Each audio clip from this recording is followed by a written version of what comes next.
Have you ever thought about opening your own mobile cart or kiosk business? Maybe the facility you manage could establish new revenue by adding coffee, food, or retail services. Cart King International can be the answer to your needs. Cart King is a North American designer and manufacturer of the finest mobile coffee, food, and retail carts and kiosks. Cart King has been working with clients and corporations across North America for 20 years, providing innovative designs, custom manufacturing, and timely delivery. Carts and kiosks are fun, and so are the dozens of designs on our website. Please visit us today at www.cart-king.com or just call us at 1-877-986-7771 and get your sales rolling. If you find yourself in need of legal representation, it can be a very stressful time in your life. In my career, I have dealt with thousands of lawyers, I've dealt with thousands of law firms, and I can confidently recommend to you Keith M. Davidson at kmdlaw.com. Available 24 hours, 7 days a week. Just log into kmdlaw.com. That's kmdlaw.com. Or you can call toll-free 833-4KMD-LAW. That's 833-4KMD-LAW. Personal injury, wrongful death, STDs, sexual assault, car accidents. They handle it all efficiently and professionally. It doesn't matter how imposing the opposition may be, because the team at kmdlaw.com are battle-tested and fierce. They will not stop until justice prevails. Go to kmdlaw.com or call toll-free 833-4KMD-LAW. If you're in for the fight of your life, stop screwing around and contact KMD Law. PureSoapFlakes.com, 218-568-2525. Have you ever heard of Castile Soap? Pure Soap Flake Company handcrafts fine soap bars, laundry powder, and concentrated soap flakes using organic vegetable oils from their northern Minnesota facility. Bathe your body and wash your clothes with pure soap products that are free of fragrance, GMOs, palm oil, sodium lauryl sulfate, and synthetic additives. Keep it clean, folks. Pure Soap Flake Company products are kind to living creatures and sensitive skin, safe for drains and waterways, and work great in high-efficiency washers and top and front-loading machines. They have a little promotion going on. Contact them to order some soap. Mention the Opperman Report. You're going to get a free gift. They're going to send a little extra soap, travel size, soap bars and laundry soap, cleaning soap flakes. I've been using that stuff all day long today. Great stuff. Order today at puresoapflakes.com or give them a call, 218-568-2525, 218-568-2525. Pure Soap Flake Company is a proud member of the Handcrafted Soap and Cosmetic Guild. Aquadam.net. Give them a call at 707-764-2119. A flooded home is never easy to deal with. You're left with the mess to clean up, having to deal with the insurance company, not to mention the memories that are lost that you can never replace. To those who live in flood-prone and hurricane-prone areas, which is just around the corner, prepare now. Hurricane season is right around the corner. Visit Aquadam.net to see how they can help you prepare to avoid flood damage this season and every season thereafter. An Aquadam could be another tool in your arsenal to protect your home and property from the floodwaters. A cofferdam, using water to control water, that can protect your home, your business, your church, your neighborhood, like a dam, but without the beavers. Give Aquadam a call at 707-764-2119, 707-764-2119, or look them up online at aquadam.net. They're also on Facebook at Aquadam Inc., or call or email them today. They can help you out. Give them a call. Tell them Opperman Report sent you. Opperman Report. That's 10% off the price to anyone who mentions the Opperman Report. It's the Opperman Report. Join digital forensic investigator and PI Ed Opperman for an in-depth discussion of conspiracy theories, strategy of New World Order resistance, high-profile court cases in the news, and interviews with expert guests and authors on these topics and more. It's the Opperman Report.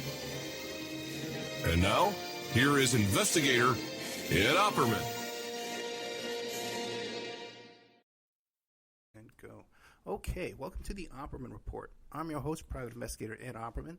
You can find me at Opperman Investigations and Digital Forensic Consulting through my website, emailrevealer.com. If you like today's show, be sure and check out our website at OppermanReport.com. We have all kind of exclusive content. You can go there and sign up a member behind a paywall and get access to all kind of court documents and exclusive shows and reporting that we do there. As always, our archives are free at Spreaker.com. You go there, sign up for free. You get an email notification anytime we put up some new live content at Spreaker.com.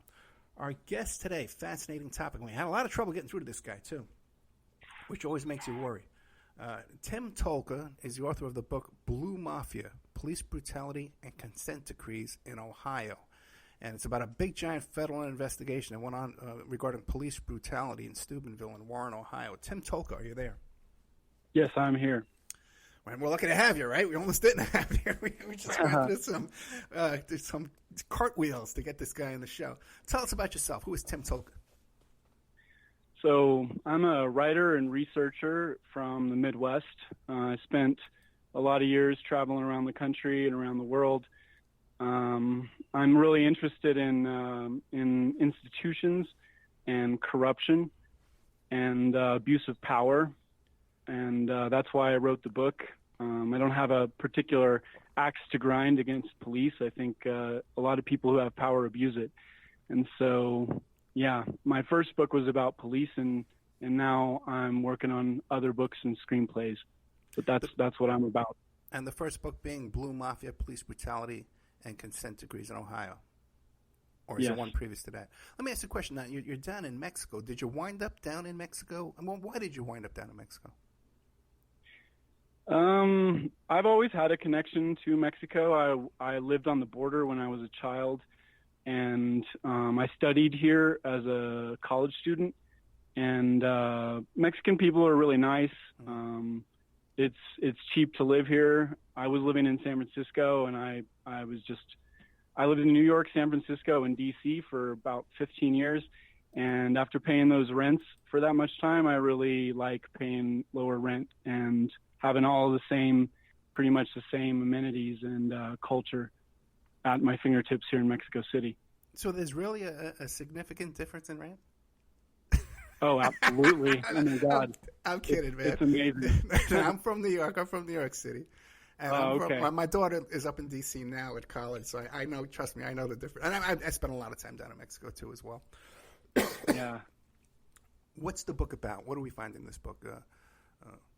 So it's kind of the autobiography of a civil rights lawyer, autobiography. It's a biography of a civil rights lawyer who is fighting two police departments who have allegations of brutality going back decades.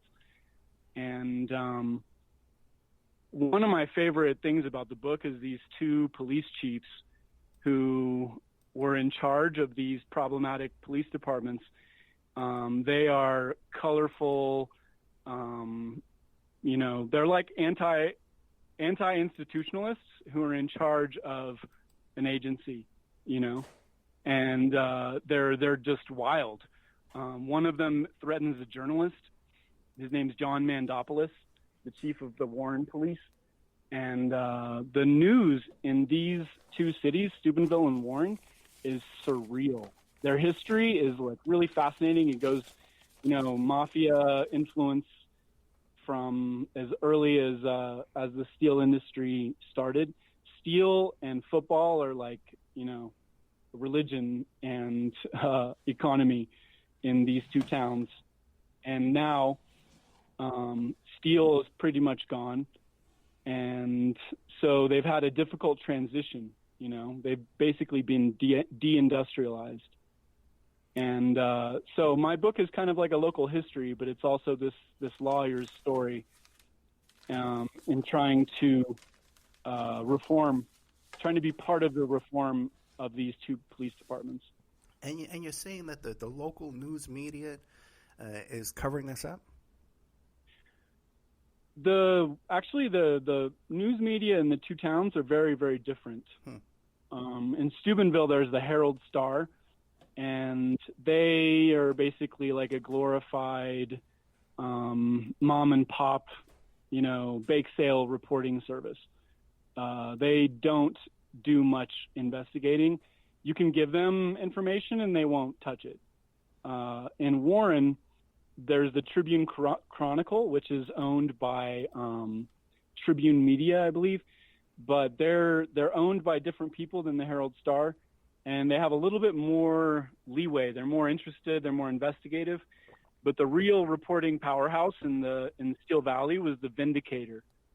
And now the Vindicator is kaput. They went out of business like a year or two ago. And so there's not much reporting happening in these towns now, sadly. But during the 90s and the 2000s was when the police brutality was in a kind of a crescendo in these two towns. And there was some great investigative reporting happening in Warren, but pretty much nothing happening in Steubenville. Yeah, that's terrifying. If people don't support, local reporting, then what can happen in darkness is 10 times worse than what will happen when we're able to shine a little light on this, what's going on. It's so true. Yeah, it's terrifying. National media and even state media have no interest in these areas. You can go to them with really, really dire, grave allegations, and they won't even respond. Like the Columbus Dispatch, the Cleveland Scene, the Plain Dealer. These guys are so overwhelmed, and they don't do a very good job anyway. In my opinion, they don't dig into things nearly as much as they need to, and those are the only ones. It's like a blackout, in the rural areas. You just forget about it. If something happens to you in the rural area, nobody cares. Warren is rated as one of the top 10 worst places to live in the United States. And it's the police brutality, especially during the 2000s while John Mandopoulos was in charge. It was affecting white, black. It was affecting everybody, men, women. It didn't matter. Even if your dad was a cop, you could still get beaten up by the police in this town for nothing, nothing serious, no crime, just look at him wrong. And Mandopoulos refused to investigate.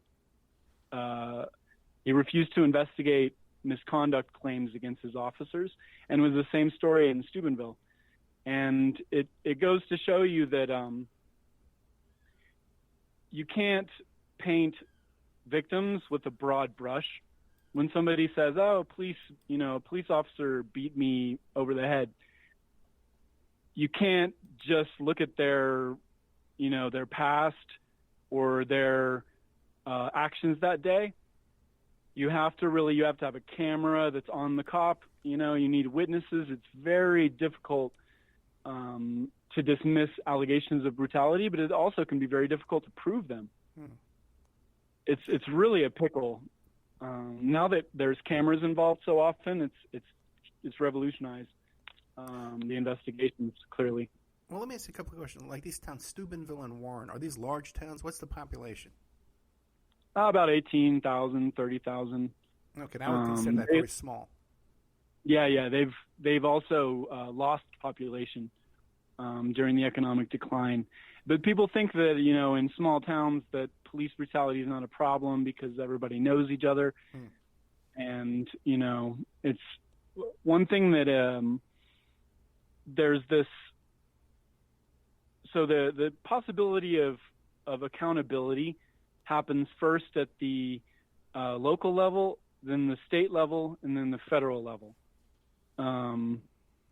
You can file a local complaint with your police chief or your, prosecutor. If they don't give you a remedy, you can file a civil rights lawsuit that'll go to a federal court. And if that doesn't work, you can beseech the Attorney General of the state. And if all of those remedies fail, then you can go to the Department of Justice Civil Rights Division. And it used to be that the Civil Rights Division would come and investigate any claims if there was a kind of confluence of evidence, meaning civil rights settlements, press coverage about police brutality, reports from credible sources, and, whatever evidence comes out of all those, like, for example, Rodney King, the beating and the video was what spurred this law, the Violent Crime Control Act of 1994, which gave the Justice Department jurisdiction over local police departments if there was enough evidence to believe there was, probable cause that there was a pattern of brutality and misconduct. And in both Steubenville and Warren, the civil rights lawyer in my book, Richard Olivito, was instrumental in bringing all these allegations to the attention of the Department of Justice, and even collaborating with the investigators when they came to Steubenville. Lesser extent in Warren, they had a different point person there to help them with the investigation. Now, let me ask a question about Olivito. Now, was he a local attorney in Steubenville? Yes, he was born there. And it's very rare, okay, when you have these kind of cases, 'cause I do these cases too, okay? We have one in Vegas right now, Byron Williams, who was killed by the police.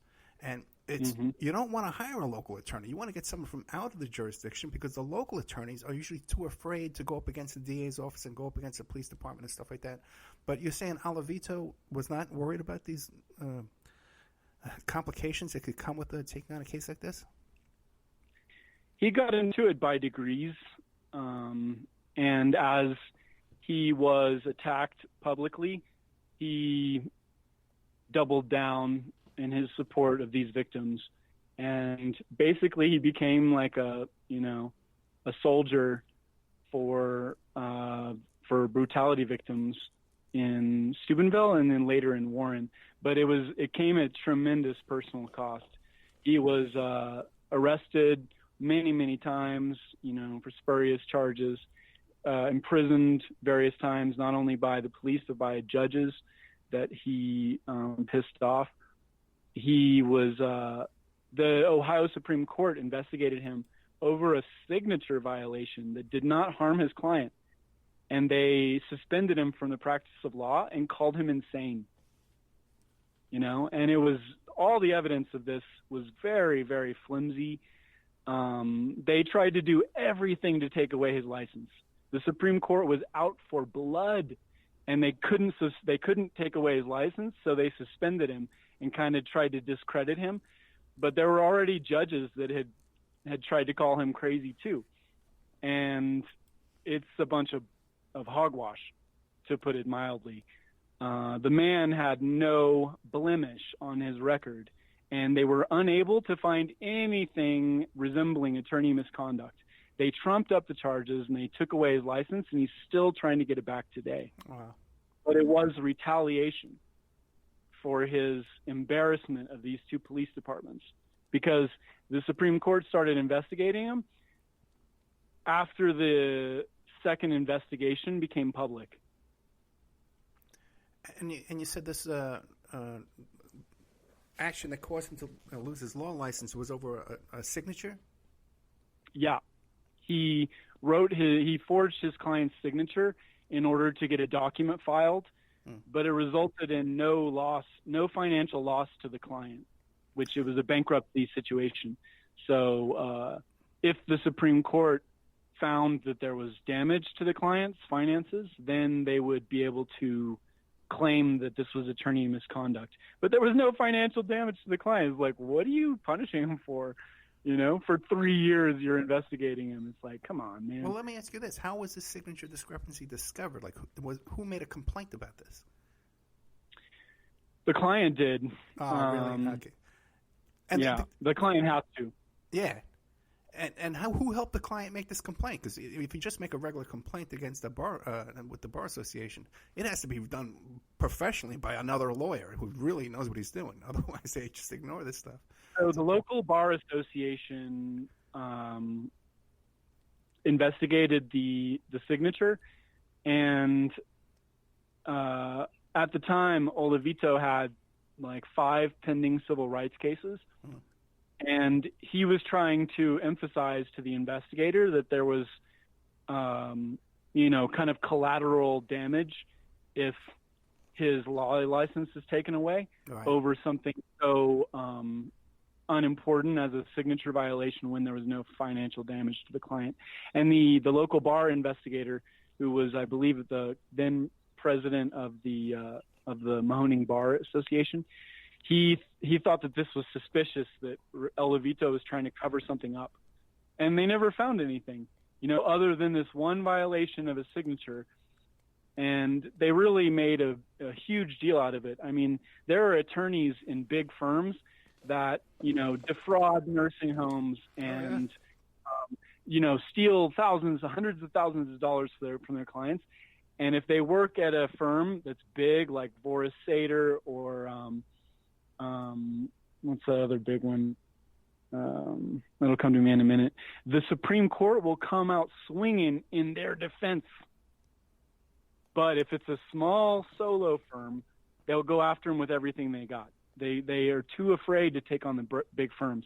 And you see this all over different, agencies that do kind of professional investigations, professional ethics. They always target the small fish who can't defend themselves so that they can get easy wins and justify their existence. Give us an idea. What atrocities did Mr. Oliveto come across that made him become such a crusader and finally bring justice to this town? So in Steubenville, the police had a habit of false arrests and seizures of property, as well as brutality and a little maybe taking free blowjobs from the sex workers in the town, which was renowned as a red light kind of town. You had gambling that was supposed to be, illegal, but it wasn't unofficially. And then you had prostitution, which was basically like a big business for the area. And it was very much happening under the noses of everybody in authority with their knowledge and consent. So sex workers were being taken advantage of by the police.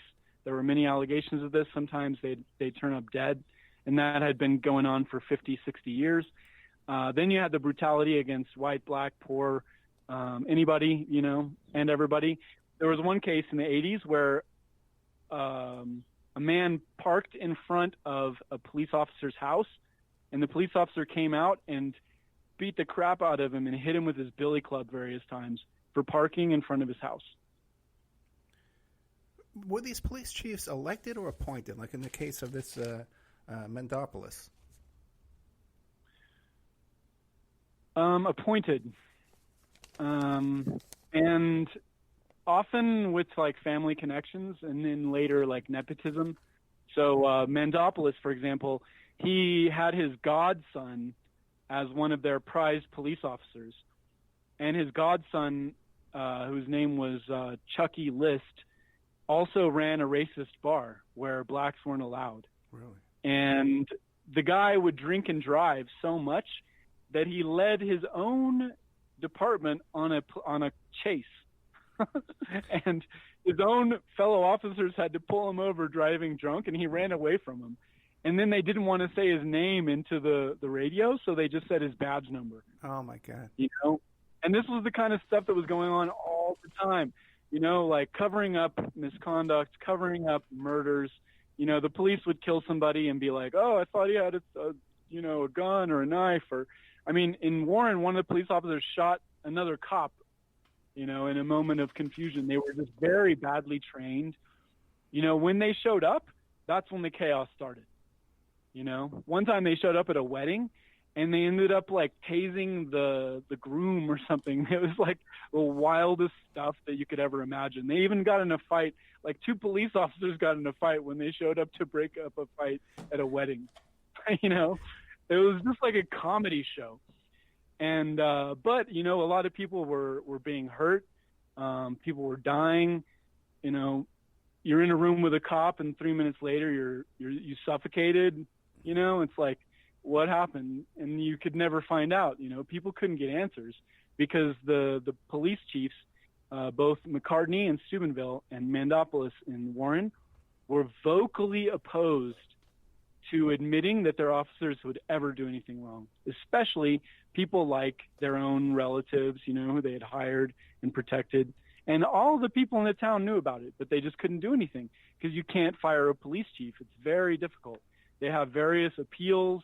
They go to the Civil Service Board, which is usually like their friends, You know what the amazing thing, too, in these towns, because you hear these stories all the time, these towns where just, it's lockdown, Even in those towns where everybody knows, hey, man, the cops here are out of control, people will still pick up the phone and call 911 for help. We're knowing they're inviting trouble into their lives. We're just conditioned to do it, man. We're just conditioned. I know. I after So I went into this book with a bit of an axe to grind because my wife at the time was a victim of sexual assault whose investigation had been botched by the local police. Okay, so I needed something to get my mind off of this extremely frustrating situation where we were trying to get a criminal investigation started elsewhere in Ohio and getting pushback from the local cops because they didn't want to do their job and they had lost all the evidence, so it was embarrassing. They didn't want to do it. And we had to get the Ohio Attorney General's office involved. And so that was my first experience with the kind of institutional problems in Ohio. And so when I found out about Richard Olivito's career, I decided to start this book. But over the process of writing the book, I started to feel a lot of sympathy for cops because the institutional system kind of puts them in a bind. All right. So imagine I'm a cop. I get scared in a moment and I shoot a dog, or I shoot a person. I haven't been well trained, and there's a kind of certain ethos and culture in the police department. And I just made a mistake and I'm terrified. I know that the system is going to eat me alive. So what do? I need my partner to cover for me. We're on the same side. We're against the bad guys.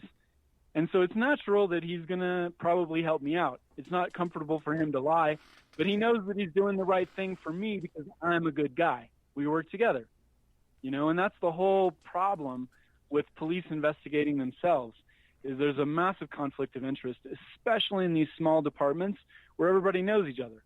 The sergeant who does the investigations probably has a nickname, and he's boys. They're boys with all these guys. They go drinking together after work. They hear each other's problems. They know each other's families. They're not going to turn on each other. That's just against their whole code.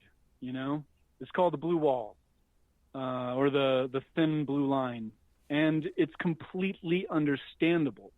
But that's why you need outside agencies. And you need the federal government. As much as everybody hates the federal government, local authorities always blame the federal government when the federal government gets involved. In Steubenville, they were super angry. They said there's undermining our authority and that these DC fed people who are, big shots from Yale and stuff don't know what our department needs and blah, blah, blah. But they're, at the end of the process, when the feds are done with them, a lot of these police chiefs are like, well, this is the best thing that ever happened to our department because we needed to make all these changes. We needed funding, and City Hall wouldn't do it because they were constrained and they needed to, please their constituents. Meanwhile, our department was suffering from a lack of resources. But what the federal government brings through the Civil Rights Office and the special litigation section, which does these agreements for reform, is they force the city authorities to deal with the problems that have been festering for a long time. Have you ever talked to Norm Stamper, the former police chief in Seattle? Or Yeah. Yeah. Have you I've not talked to him directly, but I read part of his book, and it is fantastic. It's fantastic. The man has a lot of integrity. I respect him a great deal. Yeah, a whole new view of policing. We need to turn the whole system upside down. And one of the things I've always advocated for, just in my own humble little way here that I can, is we just like we have a jury system where people have to show up for jury duty. Okay, everyone also would have to show up for a civilian review board. That every time whenever someone's arrested and they come into a precinct that night or that day, there's a 3-man board there of civilians, just like jury duty, who decide, hey, are we going to cage this guy before he goes before a judge? Or maybe, because a lot of times with these cops, they know it's going to get thrown out the next day. The DA is going to throw it out. But you may win in court, but you're going to go for the ride. You're not going to win the ride, the argument about the ride. And they're going to take him in and hold him overnight. And so before that happens, man, a couple of civilians say, hey, is this justified? Or the guy was just arguing with a cop, The system has put authority. They've kind of shuffled it around. They've been like, well, This isn't working. Let's try a different thing. This isn't working. Let's try a different thing. So the Justice Department was actually a shift from the commissions. They were appointing independent commissions to investigate police corruption every 20 years and verifying its existence and then being like, oh, well, what do we do? I don't know. Push it away until it comes up again in a really embarrassing way, and then we'll make another commission. And nothing ever changed, So the Department of Justice was like, okay, we have completely failed at accountability. Let's try this. And this worked, but then, the police unions, who are very, very powerful, have numbers in the millions of paying, of due-paying members, and they hire the best law firms for police accused of misconduct. These are, public sector unions become so powerful that they eradicate the accountability that there needs to be in public sector trade, occupations. Teachers, it's a nightmare. You can't fire them. Police officers, it's a nightmare. You can't fire them. And that's why civilian review boards have started to pop up in over 100 cities around the U.S., probably many more by now. But power has been devolving to the state and local governments because in this age, the federal government is less and less occupied with these kinds of things. But it doesn't mean that they weren't effective. I think, personally, if you have multiple layers of accountability, you're going to be better off, even though you're going to have a kind of bureaucratic system. So when you file a civil rights lawsuit or you fire a complaint against an officer, these processes can take years to give results, and then the appeals take much more time. But the end of the system, the end of the system's treatment of these cases, often the officers are rehired, and it's kind of like this prolonged slap on the wrist. And then they get all their back pay and their jobs reinstated and everything's wiped away.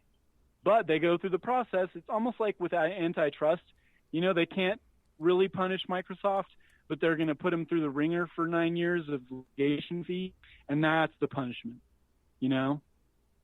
So officers accused of misconduct, and proven to have committed misconduct, will sometimes go to prison.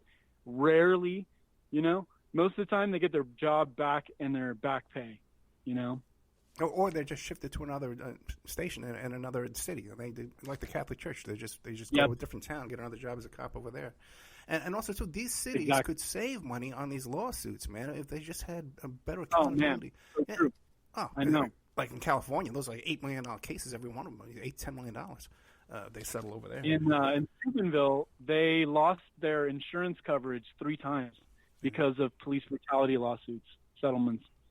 And, even these small towns, in a big city, you get Chicago, $662 million in settlements over, a certain number of years.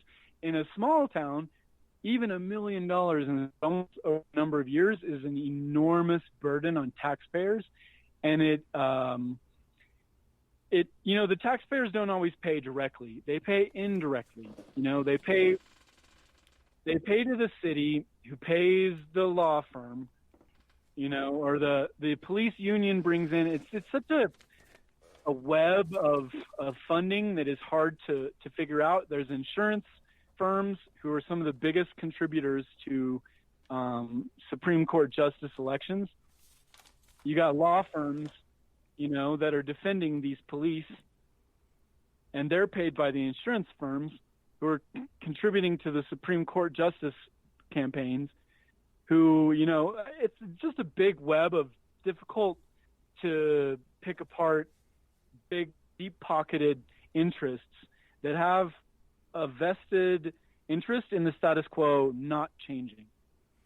Yeah, with any kind of system, the smart guys who figure out a way to profit off of it, and make little side deals and come up with money. I was going to ask you, we got to take a commercial break, but when we come back, I'm going to ask you, because I know in big towns, like back in Vegas, one of the money-making avenues they have out of this police mass arrest going on is DUIs and domestic violence. They like to arrest everybody for those kind of charges, and they're automatically arrest for every. You show up for a DUI or domestic violence, is automatic arrest.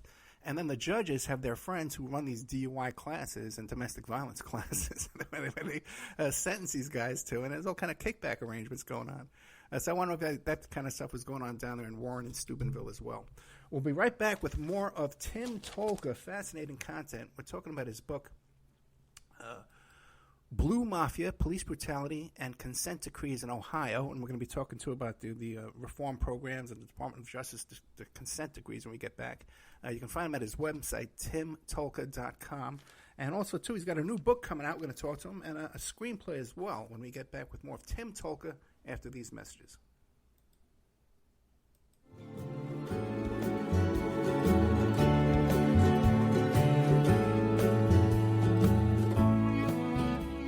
And now a word from our sponsors. If you find yourself in need of legal representation, it can be a very stressful time in your life. In my career, I have dealt with thousands of lawyers, I've dealt with thousands of law firms, and I can confidently recommend to you Keith M. Davidson at kmdlaw.com. Available 24 hours, 7 days a week. Just log into kmdlaw.com. That's kmdlaw.com. Or you can call toll-free 833-4KMD-LAW. That's 833-4KMD-LAW. Personal injury, wrongful death, STDs, sexual assault, car accidents. They handle it all efficiently and professionally. It doesn't matter how imposing the opposition may be, because the team at kmdlaw.com are battle-tested and fierce. They will not stop until justice prevails. Go to kmdlaw.com or call toll-free 833-4KMD-LAW. If you're in for the fight of your life, stop screwing around and contact KMD Law. Are you ready to change your life, but don't know how to start? Is your stress and worries keeping you awake at night? Have you been battling grief, anxiety, or depression all alone? Have you lost touch with your own sense of being or spirituality? Soul Free Therapies offers professional and affordable live video streaming counseling and coaching services from the comfort of your own home. Sessions offered in English, Spanish, and Portuguese. Go to our website at www.soul-free.com and book your first session today.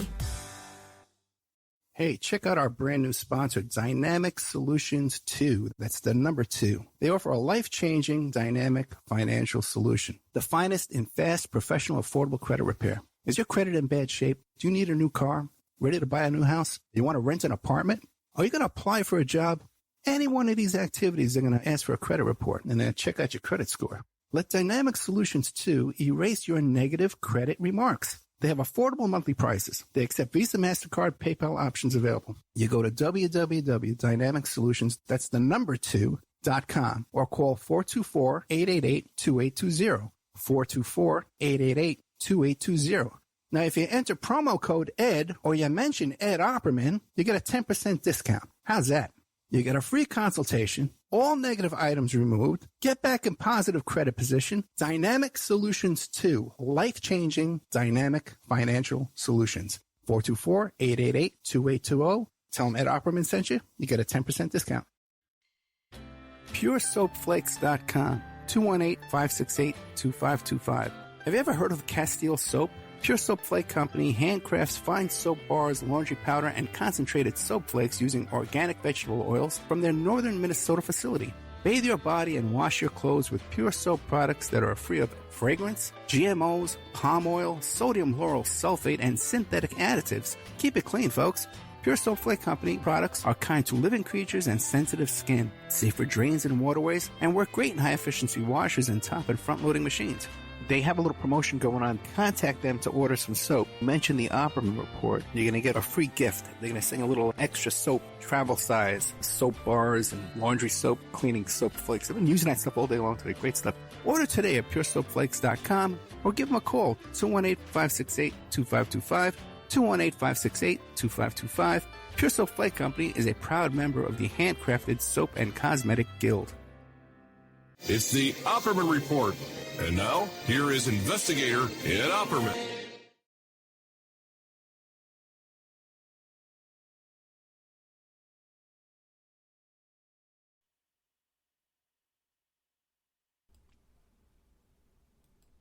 Okay, welcome back to the Opperman Report. I'm your host, private investigator Ed Opperman. We're here today talking to Tim Tolka, who's the author of the book Blue Mafia, Police Brutality and Consent Decrees in Ohio. Tim, are you there? Yep. You can also find him at timtolka.com. You were saying you had another book you're working on and a screenplay? 2 screenplays. Actually, 3. I'm working on so many projects right now. I'm privately, like my own business, I help writers and researchers. Right now I'm helping a narco trafficker write his autobiography and helping a retired detective write his autobiography and helping various other people, publish and write small and large works and screenplays. But I also have my own projects. I'm writing a spy thriller about an American spy in Egypt, which is partially based on my own experiences and partially fictitious. And then 2 screenplays. One is the adaptation of Blue Mafia into a series, and the second is a screenplay in Spanish about organized crime. Excellent. So you definitely got your hands full. Yeah, stuff going on definitely. Yeah. Now, you were telling me off the air about the Department of Justice reform program has been disbanded?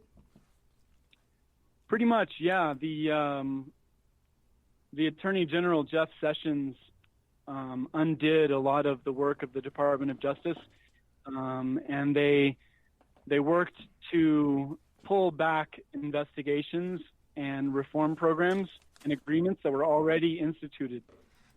And much like you see with the Michael Flynn investigation, they were basically like pulling back the Department of Justice in order to spare their constituents the pain of, the pain and embarrassment of reform. Baltimore, Chicago, Cleveland, various U.S. cities were under consent decree when the Trump administration took office, and over the preceding years, Jeff Sessions undid a lot of that work. And now, as far as I know, the Civil Rights Division isn't investigating any allegations of police misconduct.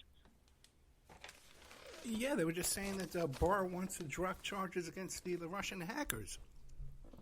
Yeah, it's yeah. Man, people got to know, they didn't just hack the DNC. They hacked Westinghouse. They hacked a whole bunch of people. And he wants to drop those charges, too. That whole investigation. And it's a massive change of priorities. Oh, yeah. Oh, yeah. The good place to be right now would be Mexico, right? Yeah, that's the reason why I'm here. I'm surprised the Mexicans don't want to build a wall and keep us out, man. No, that was actually a joke. That was a joke that was happening in Mexico in 2016. You would go to the cash register to pay at the supermarket, and the cashier would say, "Do you want your change, or do you want to donate it to building the wall?" Oh my God! Yeah. What do they think down there when they see all this craziness going on up here? They have a saying in Mexico: "I'm Mexico, so close to heaven, so far from heaven, yet so close to the United States." Because that's, they're problematic and very important economically. We have a very complicated relationship. It's almost like China, where we kind of hate each other, but like have to be friends and have each other's hands around each other's necks in a way. I think Mexico is like, well, we benefit from the gringos so much, we can't like turn our back on them, but sometimes we really want to try, And down there again in Warren and Steubenville, were they doing that with those kind of cases, those kind of DUI cases, and constantly just picking people up at the bus stop, riding their bike without a light, that kind of stuff? All kinds of stuff. They had all kinds of shenanigans going on. I mean, they were. So they would arrest people for spurious traffic violations, and in Warren they would strip search them. Like if you were black and you got pulled over for a traffic violation, you got strip searched. Certain officers strip searched everybody they brought in. And frequently it would be a traffic violation that would escalate into something else. Meanwhile, the narcotics squads, oh my goodness, the county narcotics squads are shot through with corruption.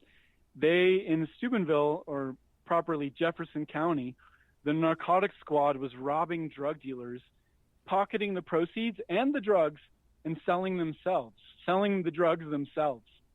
So there was a cop whose child was one of the biggest drug dealers in the area, and the father, who was a police officer, or actually he was a Secret Service agent working for the prosecutor's office, much like we see in that Georgia case. And the guy did not have any business being a police officer. He had no training, and his son was a drug dealer, and he was robbing his son's competitors and passing the cocaine to his son to sell. And the prosecutor was involved. No, did any of them get convicted, charged, and convicted for this kind of Hell stuff? Hell no. The prosecutor went on to retire happily, and he's playing tennis in Florida probably as we speak. And the narcotics officer eventually lost his job after another 7 or 8 years of shenanigans. His son finally went to jail for a huge bust. He got busted with meth, weed, coke. The guy was a major trafficker, and his dad was a cop for many years. And there was allegations against him for many years, and the local authorities just turned a blind eye. And the federal government, the Civil Rights Division came in, and they put the whole department under a consent decree. And the chief of police, Jerry McCartney, continued to go around to all of the gambling joints and collect his bribes, even after his department was under federal investigation. Was there any arrest and charges after this investigation? Was anybody charged? No. So the Department of Justice. So listen, this is what I was told by the Department of Justice. So back in the 90s, when they were pioneering this method of investigating local authorities in order to reform them, they were pioneering the system. They called it Consent Decree 1.0. The Justice Department during the Obama administration pioneered Consent Decree 2.0. And they did this partially during their investigation into Ferguson, where they went farther than they had ever gone before in checking out what the local courts were doing with their funding and how they were making their money and how much they were getting from traffic fines and against who. Was it mostly black people? Was it some white people? Et cetera, et cetera.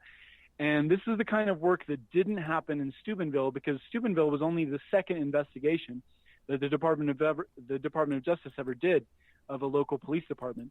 And it wasn't until about 10 or 15 years later that they really started to put more teeth in these investigations into kind of corruption. But the thing is, the Special Litigation Division has jurisdiction over complete departments. The criminal section does prosecutions against individual officers. So what happens is the Civil Rights Division comes in and investigates a whole department, and if they find actionable probable cause against certain officers, they may pass that to criminal division. But it's pretty problematic and complicated. So, for example, in New Orleans, Louisiana, New Orleans has one of the most corrupt police forces in the entire country, and basically every other institution is also corrupt, even the public schools.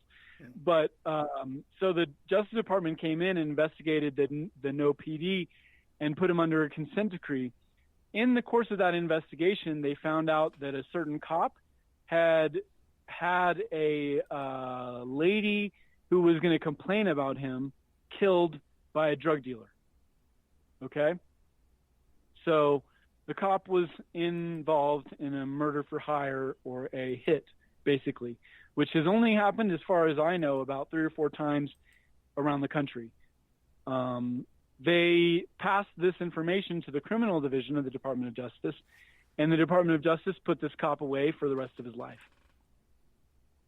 But the same thing happened in Warren, a cop who is a narcotics agent and a probation officer who has a brother who is a cop in Youngstown collected $15,000 to have somebody killed for a drug dealer who was their buddy from childhood.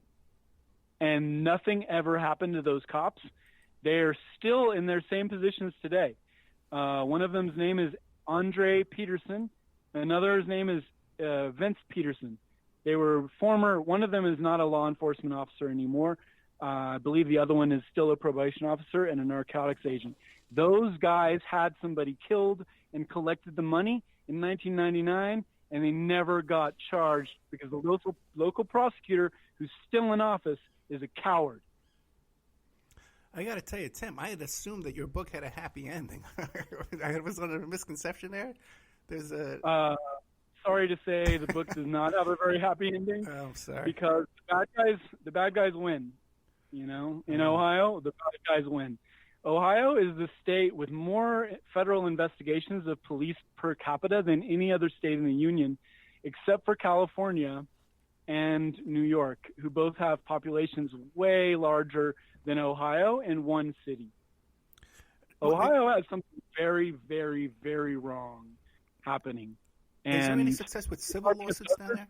The FBI have tried to correct it for 20 years, but Ohio officials resist accountability, they resist reform, and they don't want to change their racist ways. Tim, do they have any success with civil lawsuits down there? Yeah, they do, but it takes several years. You get some compensation, but none of the things that are leading to these civil lawsuits are ever truly changed. You know, maybe a cop loses a job once in a while in Ohio, but he can just go to the next town over. I mean, you saw that with that guy who killed the little kid in Cleveland. Yeah. After 8 seconds, he got another job in another department. I think it might have been in Ohio. Not far from Steubenville, in fact. But that's the kind of mentality that you see in the public authorities there. So, Tim, we only have a few minutes left, a couple of minutes. What do you want to leave us with? Well, like Trump said during his campaign, cops are members of our community. And I absolutely agree with this. We really do need to try to have a good relationship with cops in our communities. But the way that cops are held accountable needs to be bolstered and enforced without bias or prejudice.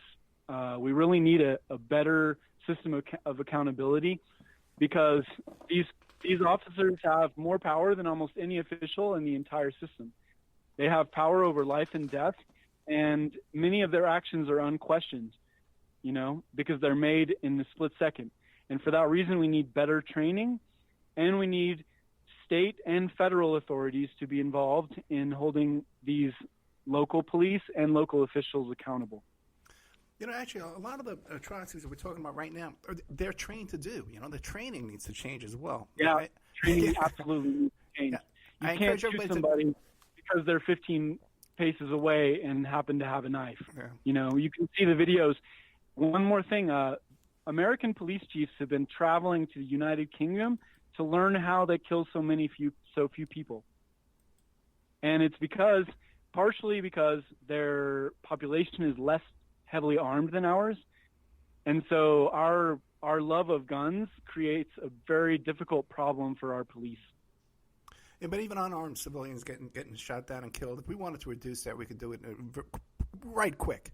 The book is called Blue Mafia, Police Brutality and Consent Decrees in Ohio. The guest is Tim Tolka. You can find him at timtolka.com. Keep an eye out for this man's work. He's got a lot of stuff coming up, 2 new books and a screenplay. He also helps people out if you want to write a book, too. I guess coaching and screenwriting and ghostwriting, I guess they call it, co-writing and stuff like that.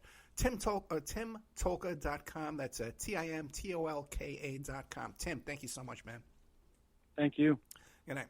Take it easy. Bye. Bye.